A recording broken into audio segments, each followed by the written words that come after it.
Hey YouTube friends, today's video is all about my very favorite way of growing plants, and that is in hydro. It's also probably some of the most common questions I get when people see my collection and they see how many of my plants I actually grow in hydro. That's what today's video is all about. I'm going to answer some of those common questions that I get about my hydro collection. How do I transition my plants from soil over into hydro? What plants work, what plants don't, and what do I feed my plants? And then how often do I do that? This is actually my third time recording this video because my ADHD brain has just been chaos this week. With the first two videos that I recorded, no amount of CapCut editing could fix what happened in those videos. And just quickly, if we haven't met before, hey, I'm Mel. A few years ago, after some medical complications, I found myself needing to retire from a career that I absolutely loved and spending most of my days at home.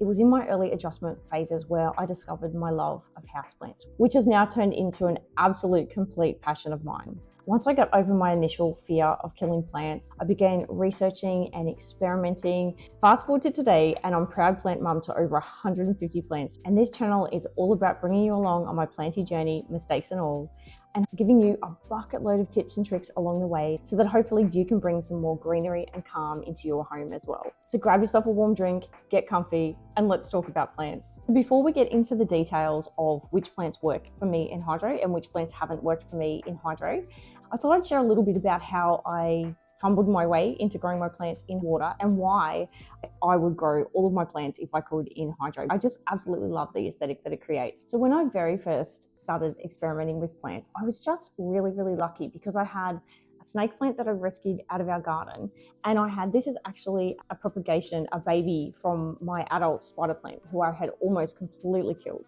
Once I was able to get the spider plant and the snake plant to survive in soil, and seriously, to this day, I don't know how they did because I just was using garden soil. So thank goodness that these guys are pretty resilient. For anyone who's new to this channel, it's pretty embarrassing to say for someone who absolutely loves and is obsessed by plants, I have a sinus allergy. So I have an allergy to the microbes in soil and grass. So I'm talking steroid antibiotic level sinus allergy. It's absolutely not fun, but I have learned to manage it over the years. And I knew that I would have to find a solution for my plants because I couldn't start putting lots of plants and soil around the house. So I started researching. This was back in 2019. I don't like saying, but I hadn't discovered YouTube yet.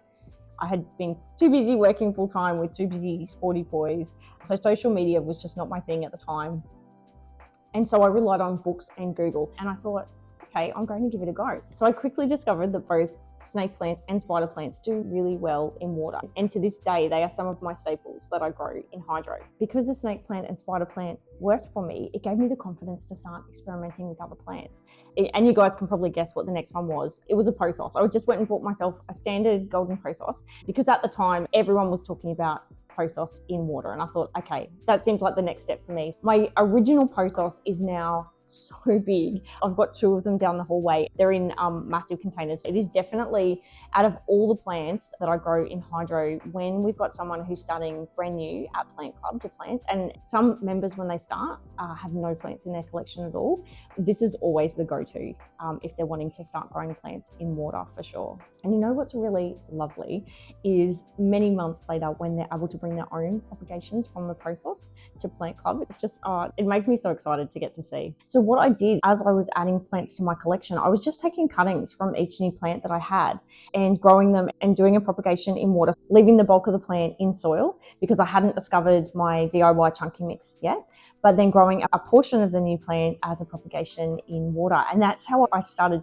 teaching myself which plants would do well in water. Through lots and lots of experimenting, I've discovered that I really do prefer to start my hydro plants as water propagations. I just find it a much easier transition for the plant, so less shock for them, going from their propagation containers into whatever vessel I choose to put them into because I've already developed those water roots. The other reason that I prefer this method is that you get to keep the original plant, so it means that you've got a bit of a backup. So if the propagation goes pear-shaped, particularly for a plant that you're not familiar with, or the hydro growing setup isn't working for the plant, you've always got your original plant to go back to, and that just gives me a little bit of comfort, I guess. But please don't let me discourage you. You can absolutely take a plant that's been growing in soil and transition it into hydro. There's just a bit more of a transition period for the plant as it goes from having soil roots to developing its water roots. So this Adansonii, for example, so I haven't tried an Adansonii long-term in water yet. And this is a beautiful propagation that I got from Plant Club. When did I get it? I think I got this one in late November. And this is a recycled candle holder. If any of your friends, guys, are into candles and they don't mind keeping the containers for you, you can get some beautiful propagation containers out of recycled candle containers. So what are we in now? March. So this is since the end of November, and see, look how beautiful those roots are. They're looking super healthy. So this particular propagation, I'm going to keep growing in water and just see how it goes. I guess we're up to what plants so far are working for me long-term and medium-term in hydro. I'll include a list up here because I didn't bring all of my hydro plants with me. It would just take up too much space. There's also some plants on the internet that I've found that I haven't tried in hydro yet that I'm keen to try this year. I'll include those on the list as well for you guys. I'm so sorry. Before we go into the plants that I find easy to grow, I need to tell you this now because otherwise I might forget. Another trick for beginners that I learned absolutely the hard way is when you're looking for lovely containers to put your hydro plants in, consider how big the roots are going to get and how you're going to get the plant out of the container if you don't want to break the container. So although I love using tall containers that really support the stem, because there's no soil obviously to support the plant, so it becomes even more important that the container supports the plant. It's also important to think about, once this plant gets too big for this container, how am I going to get the roots out without damaging the plant? And I have made that mistake before where I found a beautiful container when the neck was too narrow, and then it just made it really difficult to get the plant out without damaging the roots, but also difficult to water week to week and empty the water out and refresh the water. So it's just easier if you keep that in mind to make sure that the neck is wide enough. So let's go back to the plant list now, and we'll start with Syngoniums because that's the plant that I was holding in my hand. Now, I've not tried every single species of Syngonium, but I do have quite a big collection, and I'm yet to meet a Syngonium in my collection that doesn't do well growing in hydro. There's no Syngoniums yet that I've had to actually transition into my chunky mix at that 12 to 18 month stage. My Syngoniums in general, they just do really well and that have minimal pest issues. And my dark leaf Syngoniums, and also just your regular old school minimum variegation Syngoniums as well, are just so easy to grow long-term in water. I love Syngoniums, but I do have pest issues with a number of my more variegated or specialized Syngoniums. So that's why I just wouldn't recommend them to say, oh, they're so easy to grow in hydro, because I find hydro chunky mix, they get pests, whereas my dark leaf Syngoniums and my less exciting, less variegated Syngoniums, it just seem to be not so much pest magnets and just grow and grow for me. So that's just the reason that I'm recommending those for hydro, because they've given me the less grief. Same as Syngoniums. Once again, don't have every single epipremnum there is, but I haven't met an epipremnum yet in my collection that doesn't do well in water. Most of my epipremnums I just grow in hydro. Just love these. Whereas the satin pothos, which is a Scindapsus, I know that we call them a pothos, but they're actually a Scindapsus, not so much. So I can definitely propagate them. I can definitely propagate them in water, but then I do find I need to transition them over into my self-watering or chunky mix. And I did ask ChatGPT about that, and it took me back to the root structure of the plants. These guys have a finer root structure that struggle a little bit more in water. I'd love to know if anyone has had any success growing satin pothos in hydro long term. Maybe it is a plant that I should put on my try again list for hydro. My other plants that just do beautifully in hydro are Dracaenas. Oh my goodness. So this is a good old school lucky bamboo. We see them at the shops all the time. They just grow like weeds in hydro. Love it. So some Dracaenas grow long term. I can just grow them for years and years in hydro. Other Dracaenas, so my happy plant, for example, does turn on me at about the 18-month mark. So this is my biggest, putting my hand the wrong way. This is actually in a water vessel and I absolutely love it. I put some rocks in the bottom of it for stability because it's such a big plant. I love to use LECA or rocks in the bottom for stability if a plant is maybe a bit taller or the stem is a little bit floppy. I might talk about LECA to you guys in a minute. So that plant is actually a propagation of my previous plant that lasted for about 18 months for me, and then I had to transition it over into my self-watering setup, and then its parent got about chest height. It got way too big for that spot, so I took a top cut. I don't know if you can see the roots because I've got it on cinematic mode, but it's got a good amount of roots on it. It's probably about 8 months old, so I'm just waiting and watching to see if it goes gross on me and I need to transition it over.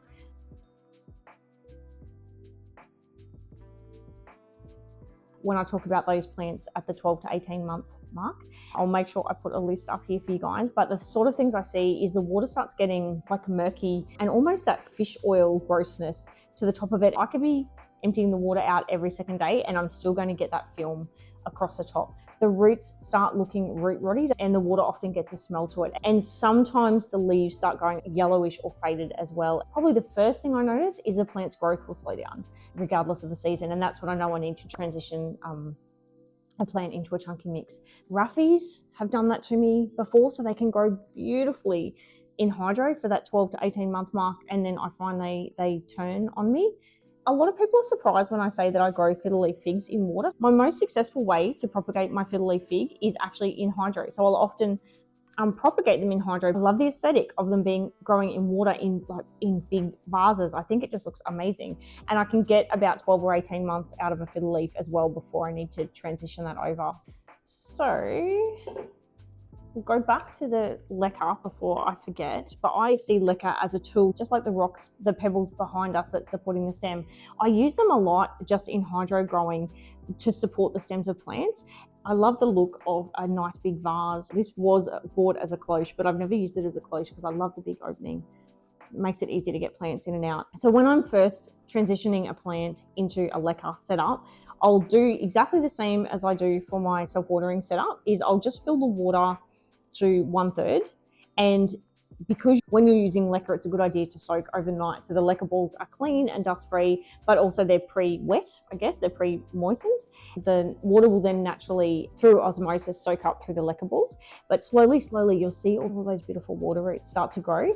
And then once I start seeing that, I just start filling the vessel much, much higher. And then that means I'm not having to water it as often, which is lovely. If the stems were all the way down in the bottom, that's a completely different story. I'm just covering the roots with LECA, and you can cover a little bit of the stem, but I wouldn't be putting the water up to there. So cane begonias in my posada jar grow beautifully for me in water. I've only been growing cane begonias in water for about 12 months. So far, touch wood, they haven't turned on me. I also grow cane begonias in my self-watering setup, and they grow equally as well. But Rex begonias, and once again, it's all about the root system because Rex begonia have rhizomes. This is a little propagation of my black rising star, the one that fell off the wall. You can see all the roots in the bottom. But eventually, once I've got the roots established, I'll be putting that into my chunky mix. I've found my rhizome Rex begonias don't grow well in water long term. So finally, my parent Micans is big enough that I was able to start taking propagations. How cool are these propagation vessels? I feel like a real scientist when I'm propagating plants in these. This is only 2 or 3 weeks old. Look at the roots already. I have high hopes. And the internet tells me that some people can grow micans well in water. So I've got my fingers crossed. So propagating in water, I'll just put it in a bigger container as the roots develop, and we'll see if we can grow this long-term and healthy in water. I've got 2 micans now, and they're both growing in my DIY chunky self-watering setup. They just grow and grow. So hopefully it'll grow equally as well in water for me. Micans are one of my plants that I find they're not as light hungry as a lot of my plants, and I really appreciate them for that. But conscious with this guy, I'll give it slightly more light than the micans that I've got in my self-watering setups that are in that nice chunky soil. Here's another little baby cane begonia propagating in water. This is only about 3 weeks in water as well. I haven't decided yet if I'm going to transition that back into one of my self-watering setups, or maybe I'll keep growing it in water. So snake plants and ZZ. So it surprised me because if you think about, I just said with the Rex begonias, they've got the rhizomes. Well, so does snake plants, which is why it actually surprised me that they do so well in hydro. They are just one of my foolproof plants when it comes to hydro. So that's why I was surprised when I had a ZZ and it failed miserably. I've tried 3 times with ZZs in water and it just doesn't work. They just root rot. Although they're pretty bulletproof for plants, I have found also they don't like my self-watering setups. They really are sensitive when it comes to their roots being wet. They're a big no when it comes to hydro. Most of my philodendrons as well haven't done so well in hydro, and actually even so much in my self-watering. I usually just put them in my chunky mix and do the whole, let the first few centimeters dry out. I haven't tried a Brazil, so I'm just about to try this year. So just like I'm going to try the micans, I'm going to try a Brazil as well, because how nice would that look growing down a container?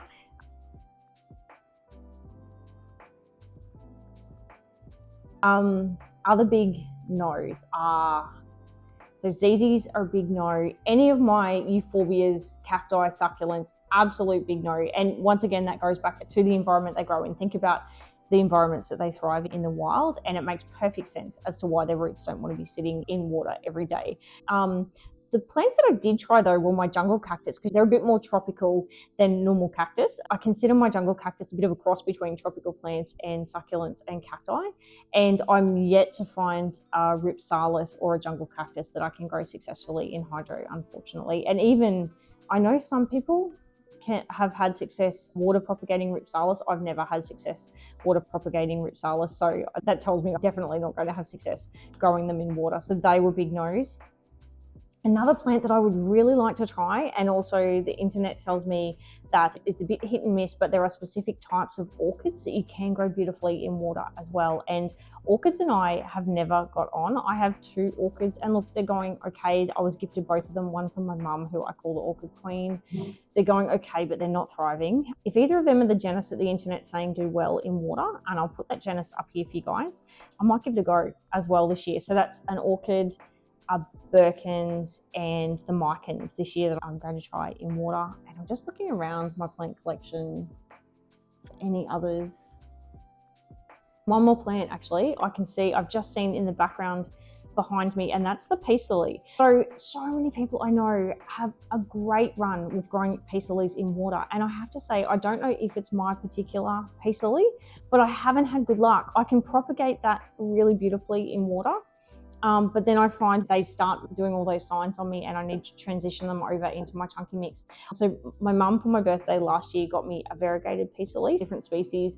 I'm going to give that a go this year as well, because I think that they would just look amazing. So peace lilies on that list as well for me this year. So all of my plants that grow successfully in water, I look at where they grow naturally in the wild, and with that, try and understand the range of their light requirements. I will always place them in a spot with light that's in their upper light preference, because I do find that they rely on light a lot more when they're in water. By all accounts, research says that comes back to that fact that they don't have that soil structure around their roots. So not only does soil provide that extra aeration, but it provides stability for the roots, and it also provides that slow source of nutrients. I've just found that they really lean towards needing more light. Then the same plant, so the same pothos growing in my chunky mix, could grow in less light than this guy, whereas this guy would struggle a little bit. I'm not saying don't do it. It wouldn't die. It just wouldn't live its best life if I decreased its light. And I just realized I didn't say one of my very favorite things that I say to you guys all the time. This is just my experience when it comes to hydro plants. So it's what works for my plants in my home, in my environment here in Southeast Queensland, in my humidity levels, all the things. I am absolutely not an expert. I just have a real passion for plants. They bring me so much joy, and I love experimenting and finding different ways to grow them. So I'm conscious I haven't talked about the benefits yet of growing in hydro. So let's do that. I've swapped plants over because I thought you're probably getting sick of looking at the same few plants.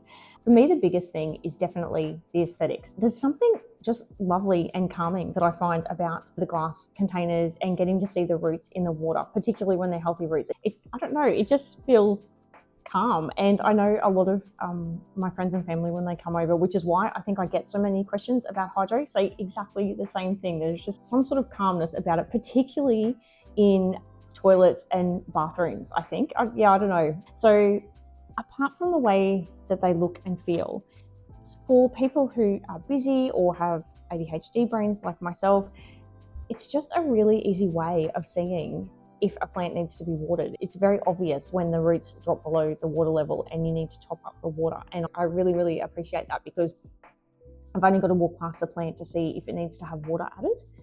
So I found that massive. I'm a chronic underwaterer, but all of my plants that are in clear glass vessels, it is very unlikely that you're going to find them underwater. It's a visual every day when I walk past them. This pothos is in one of my very, very favorite op shop finds. I've shown you guys this so many times and you're probably sick of it. With that cute little botanical pattern on it. This was $2 at one of our local op shops. I don't grow many of my hydro plants in opaque containers because it is harder to see the water level. So as cute as this is, I do limit the amount of containers that I have like this.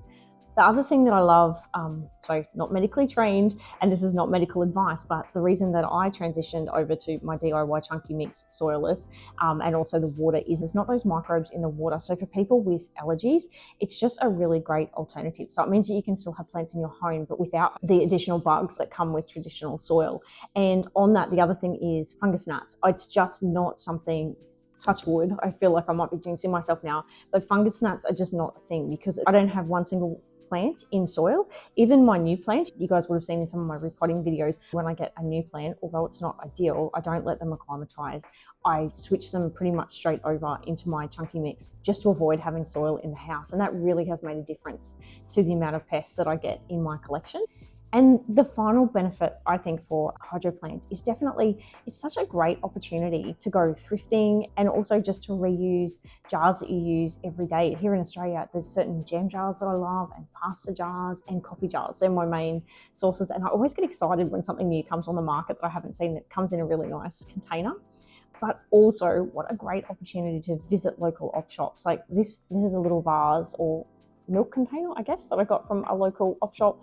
Usually I get them at around $2 or $3. Yeah, it's lovely. And also my friends and family collect jars for me as well when they find something nice. One of the lovely ladies at Plant Club bought me this. This is an old perfume bottle. How beautiful is this? I adore this for my hydro. If I ever drop this, I'm going to be absolutely devastated. I think while I'm holding this is a great segue because we've been away on holidays and then I had a sinus infection and then I broke my foot. I am so behind in all of my plant chores. This is what happens with hydro plants. Can you see that? Can you see the algae that's growing in there? It's really rare to get to see the algae in my hydro containers because I'm a little bit OCD about it. So what I'll do with this guy over the next few weeks, so I think we're in week 3 or 4 with my foot, so it's slowly healing. Firstly, I'm not too worried because the roots still look healthy. They are starting to get a little green tinge on them. So in this sort of case, hydrogen peroxide is my friend. I just use some diluted hydrogen peroxide. I'll empty out all of the water. I'll put some hydrogen peroxide through the container, and then when I top the water back up, I'll put a few drops of hydrogen peroxide in here as well just to clean the roots, and that will usually do the trick.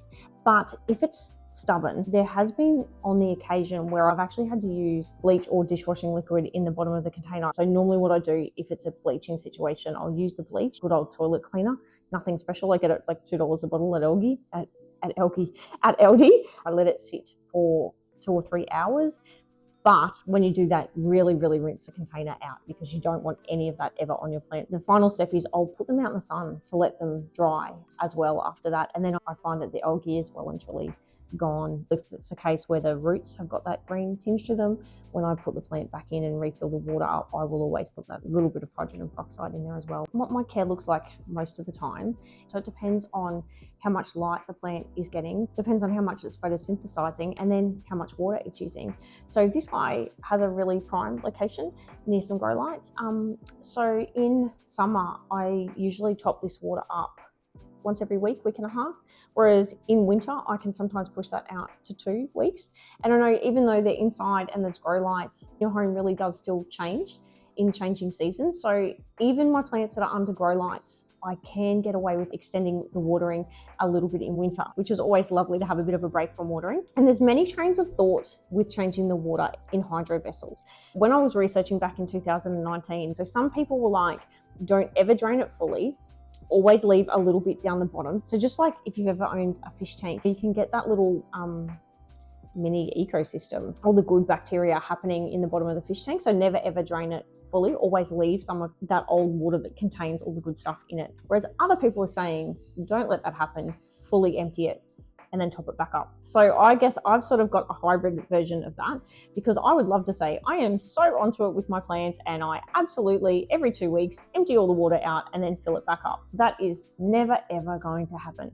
So usually for about 8 weeks, I'm just topping the water back up. And when I say topping the water back up, with hydro plants, you're wanting the roots to be under the water, but you're not wanting too much of the stem to be under the water. If you put too much of the stems under the water, the stem will rot. So it's not like when you get flowers, you put them in a vase and you top the water all the way up. Don't do that with hydro plants. It's just important to cover the roots and leave the rest of the stem exposed. Have I got a better plant to show you that with. I'll show you with the Adansonii, so you can see that it's just the bit of stem that has the roots coming off that I have under the water, and the rest of it, the stem, I leave out.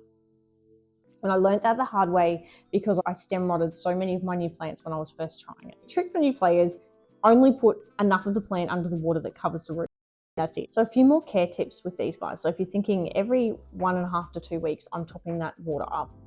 Every about 8 weeks, I'm tipping the entire lot of water out and topping it up with fresh water. And the reason that I do that is I like to think of the water roots as fish gills because they rely on the oxygen in the water, just like the plants that are in our chunky mixes rely on that aeration between the chunky bits in the soil mix to keep oxygenated. And something that I found really interesting was that water roots do look different to soil roots as well. I did that for a neighbour about 12 months ago. I always have bucket loads of spider plants around because my adult spider plant is so big these days. And I had a spider plant that was growing in water and I had one growing with soil, and I put them side by side for her just to see the difference of the roots.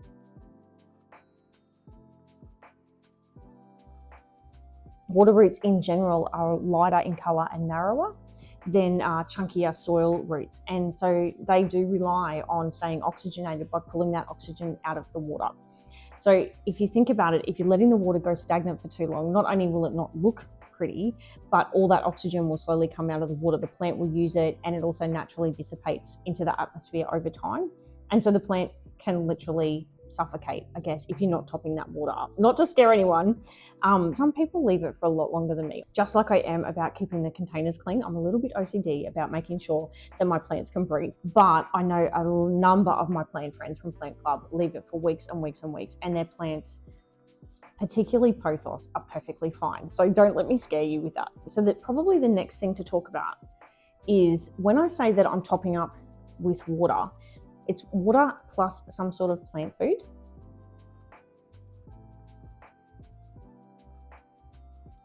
This is the bit that was a bit daunting for me and many of my friends and family who were transitioning their plants over into hydro. Firstly, there is absolutely not any right fertilizer. So although I'm using foliage focus at the moment, I'm going to say the word again. It's an aesthetic choice for me. So always making sure that the plant food that you're using when you're growing plants in water are suitable for hydroponics, because it will make sure that the right nutrients are available for the plant in the right form for them to be able to pull that out of the water. And I've just found that this one, and there's only one other one from Guthera, where I get my grow lights from. So there's literally plant food in here at the moment, and see how there is the slightest brown tinge to the water, but it's not that fish smell and the oily emulsion that goes on top when you use some fertilizers. There's none of that when I use foliage focus or the alternative from Guthera. So it is just a visual preference for me, and also a smell, because some of the other plant foods that I was trying was leaving that smell in the plants. I didn't enjoy that at all. That wasn't pleasant. I just followed the hydroponic instructions on the container. I would love to say that I'm a fantastic plant parent and that I add this with every single time I top up the water, but I don't. I probably do it every second or third time I water. So a lot of times, particularly when I'm having busy weeks, none of my plants, even my plants in self-watering, they'll just get plain water. But I do make sure every second or third water that I'm putting some foliage focus in. I know a number of plant parents that do better jobs than I do, and often use this with every single water, both for their plants in semi-hydro and in hydro. But realistically, that's not me. That's probably about it, guys. I'll make sure, because I didn't use a list today. So the first video that I recorded, I didn't use a list. And seriously, as I said, cut, couldn't fix it. It was all over the place. And then the second video, I had notes, and then I sounded like a robot. And so that was bad as well. So today, I feel like I've been a bit all over the place, but I feel like I've covered all the points that I really wanted to cover. I still feel like I've probably missed a few key things, but you know what? It'll just be a good excuse to do a follow-up video for you guys anyway. I just got an email this week actually from YouTube to say that I've hit 150 subscribers. So I just wanted to say a massive thank you to everyone who has subscribed to my channel. It makes me smile so much. And I just wanted to let you know how much I appreciate it, because that was amazing when I got that email. That felt so good. I haven't even thought about what my next goal might be with regards to my subscribers. My initial goal was 100 and I've just hit 150. So that feels amazing. So a massive, massive thank you to all of you. On the small channel, I read all of your comments. Let me know down in the comments below. Firstly, if you have any tips on growing hydro, I just love tips on hydro. So please share all of your tips below. Any of your favorite hydro plants that you grow, any plants that I have forgotten to mention that grow really well in hydro, and also any ideas that you have for up and coming videos. I love making videos for you guys, and I like to think that I'm making videos that are actually useful for you. Let's finish the video here. I hope you're having an absolutely wonderful and plenty week, whatever you're doing. And until my next video, guys, take care and remember you've totally got this. See you next week.